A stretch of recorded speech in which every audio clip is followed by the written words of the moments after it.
ಕನ್ನಡದ ಎಲ್ಲಾ ಮಕ್ಳಿಗೂ ನಮಸ್ಕಾರ, ಹಾಯ್ ಅಂಡ್ ಹೆಲೋ. ಇವತ್ತಿನ ವಿಡಿಯೋದಲ್ಲಿ ನಾವು ಎಲೆಕ್ಟ್ರಿಕ್ ಫೀಲ್ಡ್ ಲೈನ್ಸ್ ಅಂದ್ರೆ ಏನು ಅಂತ ನೋಡೋಣ. ಎಲೆಕ್ಟ್ರಿಕ್ ಫೀಲ್ಡ್ ಲೈನ್ಸ್ ನ ನಾವು ಇಮ್ಯಾಜಿನ್ ಹೇಗ್ ಮಾಡ್ಕೋಬೇಕು. ಒಂದು ಚಾರ್ಜ್ ಸುತ್ತ ಎಲೆಕ್ಟ್ರಿಕ್ ಫೀಲ್ಡ್ ಇರುತ್ತೆ ಅಂತ ಹಳೆ ವಿಡಿಯೋಗಳಲ್ಲಿ ನೋಡಿದೀವಿ. ಬಟ್ ಆ ಫೀಲ್ಡ್ ಲೈನ್ ಗಳನ್ನ ಇಮ್ಯಾಜಿನ್ ಮಾಡ್ಕೊಳ್ಳೋದು ಹೇಗೆ ಅಂತ ಹೇಳಿ ಇವತ್ತಿನ ಪಾಠ 5 ನಿಮಿಷದ ಸೀರೀಸ್ ಅಲ್ಲಿ next concept electric field lines. So electric field lines ಗಳದ್ದು ಒಂದಷ್ಟು ಪ್ರಾಪರ್ಟೀಸ್ ಇರುತ್ತೆ. ಹೀಗೆ ಅಂತ ಹೇಳಿ ಇದು ಎಕ್ಸಾಮ್ಗೆ 3 ಮಾರ್ಕ್ಸ್ಗೆ ತಪ್ಪಿದ್ರೆ 2 ಮಾರ್ಕ್ಸ್ಗೆ ಬರುತ್ತೆ. ಬಹಳ ಇಂಪಾರ್ಟೆಂಟ್ ಕ್ವೆಶ್ಚನ್. ಸೊ ಅದನ್ನ ಮಾರ್ಕ್ ಮಾಡ್ಬಿಟ್ಟಿದ್ದೀನಿ, ಬಹಳ ಇಂಪಾರ್ಟೆಂಟ್ ಕ್ವೆಶ್ಚನ್ ಅಂತ ಹೇಳಿ. What are the properties of electric field lines ಅಂತ ಕೇಳ್ತಾರೆ. ಮೊದಲನೇ ಪ್ರಾಪರ್ಟಿ ನೋಡೋಣ. They always originate from the positive charge and terminate at a negative charge. ಅಂದ್ರೆ ಶುರುವಾಗೋದು ಪಾಸಿಟಿವ್ ಚಾರ್ಜ್ ಇಂದ, ಹೀಗೆ ಈ ಕಡೆಯಿಂದ ಹೀಗ್ ಬರಿಬೇಕು. ಪಾಸಿಟಿವ್ ಚಾರ್ಜ್ ಇಂದ ಹೊರಹೊಮ್ತಾ ಇರೋ ತರ ಬರಿಬೇಕು. ಅದೇ ನೆಗೆಟಿವ್ ಚಾರ್ಜ್ ಮೇಲೆ ಇಲ್ಲಿ ಇದು ನೆಗೆಟಿವ್ ಚಾರ್ಜ್ ಅಂತ ಅನ್ಕೊಂಡ್ರೆ, ಈ ನೆಗೆಟಿವ್ ಚಾರ್ಜಿನ ಮೇಲೆ ಬಂದು ನಿಲ್ತಾ ಇದೆಯೇನೋ, ಅಲ್ಲಿಗೆ ಬಂದು ಎಂಡ್ ಆಗ್ತಾ ಇದೆಯೇನೋ ಅನ್ನೋ ಹಾಗೆ ಬರಿಬೇಕು. ಇದು ಚಾರ್ಜ್ ಅಕಸ್ಮಾತ್ ಪಾಸಿಟಿವ್ ಇದ್ರೆ ಇದನ್ನ ಚಾರ್ಜ್ ಕ್ಯೂ ಗ್ರೇಟರ್ ದನ್ 0 ಅಂತಲೂ ಹೇಳ್ತಾರೆ. ಇದು charge Q less than 0. Exam ಅಲ್ಲಿ ಐಸೋಲೇಟೆಡ್ ಪಾಯಿಂಟ್ ಚಾರ್ಜ್ ಅಂದ್ರೆ ಒಂದೇ ಇದ್ದಾಗ ಪಾಸಿಟಿವ್ ಆದ್ರೂ ಆಗಿರ್ಬೋದು, ನೆಗೆಟಿವ್ ಆದ್ರೂ ಆಗಿರ್ಬೋದು, ಒಂದೇ ಇದ್ದಾಗ ಹೇಗ್ ಕಾಣುತ್ತೆ ಅಂತ ಕೇಳಿದ್ರೆ ಇದನ್ನ ಬರಿಬೇಕು. ನೋಡಿ, ಇದೇ ಮೊದಲನೇ ಪ್ರಾಪರ್ಟಿ. ಎರಡನೇ ಪ್ರಾಪರ್ಟಿ ನೋಡೋಣ. Field lines do not form closed loops. ಯಾವುದೇ ಕಾರಣಕ್ಕೂ ಫೀಲ್ಡ್ ಲೈನು ಈ ತರ ಈ ರಿಂಗ್ ಆಗ್ಲಿ ಅಥವಾ ಇನ್ನೊಂದು ಯಾವುದೋ ದಾರದ ಲೂಪಿನ ತರ ಸಾಧ್ಯ ಇಲ್ಲ. ಯಾಕೆಂದ್ರೆ ಅದು ಶುರು ಆಗ್ಬೇಕಾಗಿರೋದು ಪಾಸಿಟಿವ್ ಚಾರ್ಜ್ ಇಂದ, ಎಂಡ್ ಆಗ್ಬೇಕಾಗಿರೋದು ನೆಗೆಟಿವ್ ಚಾರ್ಜ್ ಮೇಲೆ. ಹಾಗಾಗಿ ಲೂಪ್ ನ ಫಾರ್ಮ್ ಮಾಡಲ್ಲ ಅನ್ನೋದು ಎರಡನೇ ವಿಷಯ. ಮೂರನೇದು ನೋಡೋಣ. For isolated charges the lines extend or arrive from infinity. ನೋಡಿ, ಇದೇ ಐಸೋಲೇಟೆಡ್ ಚಾರ್ಜಸ್. ಇದು ಶುರುವಾಗ್ತಾ ಇರೋ ಪಾಸಿಟಿವ್ ಚಾರ್ಜ್ ಇಂದ ಎಲ್ಲಿ ಎಂಡ್ ಆಗುತ್ತೆ ಅಂದ್ರೆ ಇನ್ಫಿನಿಟಿನಲ್ಲಿ ಎಂಡ್ ಆಗುತ್ತೆ. ಇದು ಸಹ ಇನ್ಫಿನಿಟಿಯಿಂದ ಶುರುವಾಗಿ ನೆಗೆಟಿವ್ ಚಾರ್ಜ್ ಮೇಲೆ ಎಂಡ್ ಆಗುತ್ತೆ. Two electric field lines can never cross each other. ಇದು ಬಹಳ ಇಂಪಾರ್ಟೆಂಟ್ ಪಾಯಿಂಟ್. ಎರಡು ಎಲೆಕ್ಟ್ರಿಕ್ ಫೀಲ್ಡ್ ಲೈನ್ಗಳು ಯಾವತ್ತಿಗೂ ಇಂಟರ್ಸೆಕ್ಟ್ ಆಗಲ್ಲ. ಯಾಕೆಂದ್ರೆ ಅಕಸ್ಮಾತ್ ಆಗೋಯ್ತು ಅಂತ ಅನ್ಕೊಳ್ಳೋಣ. ಆಗೋದಾಗ ಈ ಕಡೆ ಒಂದು ಮತ್ತೆ ಈ ಕಡೆ ಒಂದು ಟ್ಯಾಂಜೆಂಟ್ ನ ಡ್ರಾ ಮಾಡ್ಬೋದು. ಆ ಟ್ಯಾಂಜೆಂಟ್ ಎಲೆಕ್ಟ್ರಿಕ್ ಫೀಲ್ಡ್ ಡೈರೆಕ್ಷನ್ ಕೊಡುತ್ತೆ. ಅದು ಮತ್ತೊಂದು ಪ್ರಾಪರ್ಟಿ. ಸರಿ, ಏನು ಆ ಪ್ರಾಪರ್ಟಿ ಅಂತಂದ್ರೆ ದಿ ಎಲೆಕ್ಟ್ರಿಕ್ ಫೀಲ್ಡ್ ಲೈನ್ಸ್ ನೀವೆಲ್ಲ ಬರ್ಕೋಬೇಕು. ನಾನು ಬರ್ಕೊಳ್ತಾ ಇರಬೇಕು. Electric field point on the tangent drawn, ಹೀಗೆ ಬರ್ಕೊಂಡ್ಬಿಡೋಣ. A tangent drawn at a point on the electric field line gives the direction of electric field ಅಂತ ಹೇಳಿ. ಅಂದ್ರೆ ಯಾವ್ದಾದ್ರು ಟ್ಯಾಂಜೆಂಟ್ ಬರೆದ್ರೆ ಎಲೆಕ್ಟ್ರಿಕ್ ಫೀಲ್ಡ್ ಮೇಲೆ ಆ ಪಾಯಿಂಟ್ ಅಲ್ಲಿ ಎಲೆಕ್ಟ್ರಿಕ್ ಫೀಲ್ಡ್ ಇನ ಡೈರೆಕ್ಷನ್ ಬರುತ್ತೆ ಅಂತ ಹೇಳಿ. ಬಟ್ ನೋಡಿ, ಈ ಪಾಯಿಂಟ್ ಅಲ್ಲಿ ಎಲೆಕ್ಟ್ರಿಕ್ ಫೀಲ್ಡ್ 2 ಡೈರೆಕ್ಷನ್ ಇದ್ದಂಗಾಯ್ತು. ಅದು ಸಾಧ್ಯನೇ ಇಲ್ಲ. ಹಾಗಾಗಿ 2 ಎಲೆಕ್ಟ್ರಿಕ್ ಫೀಲ್ಡ್ ಲೈನ್ಗಳು ಯಾವತ್ತಿಗೂ ಆಗಲ್ಲ ಅನ್ನೋದು ಇದ್ರ ರೀಸನ್. ಈ ರೀಸನ್ ಗೊತ್ತಿರ್ಬೇಕು. ಅದನ್ನ ಪಿಪಿಟಿ ನಲ್ಲಿ ಬರ್ದಿಲ್ಲ ನಾನು, ಆದ್ರೆ ನೀವು ಬರ್ಕೋಬೇಕು. ಹೇಳಿದೀನಿ ಇವಾಗ. ನೆಕ್ಸ್ಟ್ ಮುಂದಕ್ಕೆ ಹೋಗೋಣ. They are always perpendicular to the surface of a charge conductor. ಅಕಸ್ಮಾತ್ ಯಾವ್ದಾದ್ರು ಕಂಡಕ್ಟರ್ ಇದ್ರೆ ಇದು ಕಂಡಕ್ಟರ್ ಅಂತ ಅನ್ಕೊಳ್ಳಿ. ಆ ಕಂಡಕ್ಟರ್ಗೆ ಯಾವಾಗ್ಲೂ ಎಲೆಕ್ಟ್ರಿಕ್ ಫೀಲ್ಡ್ ಲೈನ್ಗಳು ಪರ್ಪೆಂಡಿಕ್ಯುಲರ್ ಆಗೇ ಇರುತ್ತವೆ. ನೆಕ್ಸ್ಟ್ ನೋಡೋಣ. Line concentration is line concentration directly represents local electric field intensity. ಜಾಸ್ತಿ ಅಂದ್ರೆ the electric field and if they are not very crowded, if they are well separated, that means the electric field is low ಅಂತ ಹೇಳಿ ಅಂತ ಈ ಪ್ರಾಪರ್ಟಿಗಳನ್ನ ನೀವು ಬರೀಬಹುದು. And ಈ property ಬರೀರಿ, ಈ ಪ್ರಾಪರ್ಟಿ ಬರೀರಿ, ಅಂಡ್ ಇದನ್ನ ಬರೀರಿ. ಯಾಕೆ ಅಂತ ಕೇಳಿದಾಗ ಇದನ್ನು ಸಹ ಬರೀರಿ.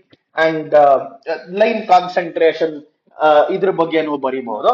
ಸೊ ನೀವು 5 ವಿಷಯಗಳನ್ನ, ಬಿಕಾಸ್ ಇದೆರಡು ಮೋರ್ ಆರ್ ಲೆಸ್ ಒಂದೇ. ಹಾಗಾಗಿ 5 ವಿಷಯ ಕುತ್ಕೊಂಡ್ರೆ ಎಕ್ಸಾಮ್ ಅಲ್ಲಿ ಮ್ಯಾಕ್ಸಿಮಮ್ 3 ಮಾರ್ಕ್ಸ್ ಕೇಳ್ತಾರೆ, ಅವಾಗ ಮಾಡ್ಬೋದು.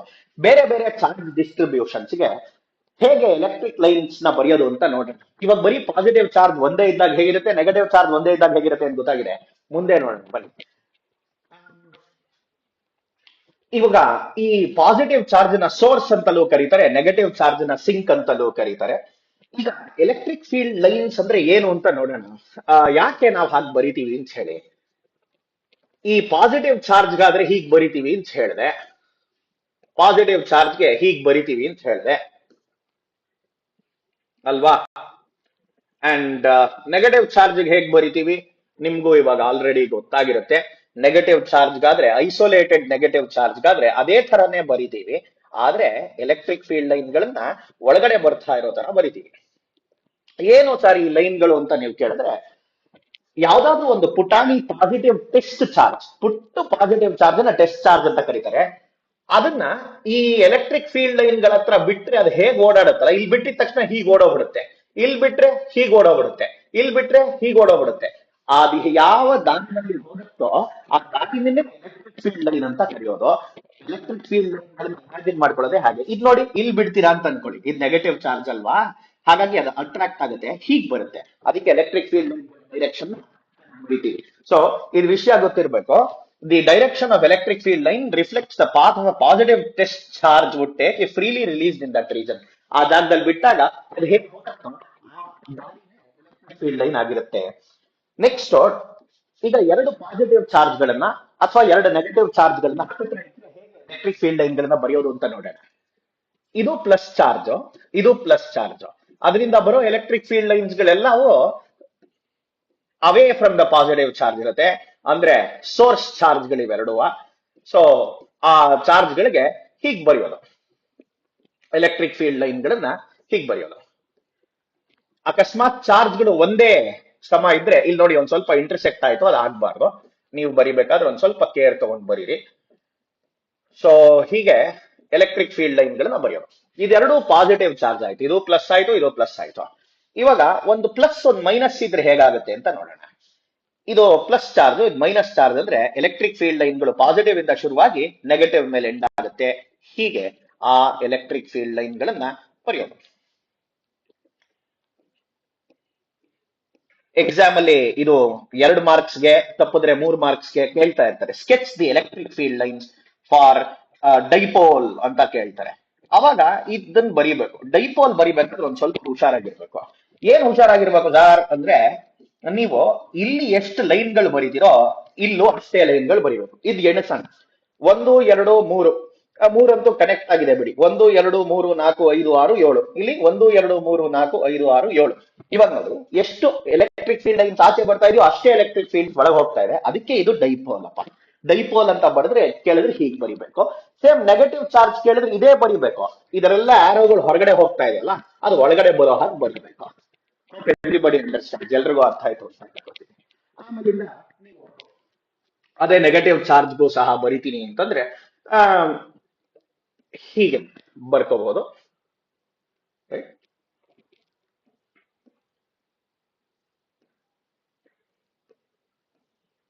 ನೆಗೆಟಿವ್ ಚಾರ್ಜ್ಗೆ ಎರಡು ನೆಗೆಟಿವ್ ಚಾರ್ಜ್ ಪಕ್ಕದಲ್ಲಿ ಇಟ್ರೆ ಹೇಗಾಗುತ್ತೆ, ಒಂದು ನಮ್ದೊಂದು ರಿಪೆಲ್ ಆಗುತ್ತಲ್ಲ, ದೇ ರಿಪೆಲ್ ಒನ್ ಅನ್ನೋದು.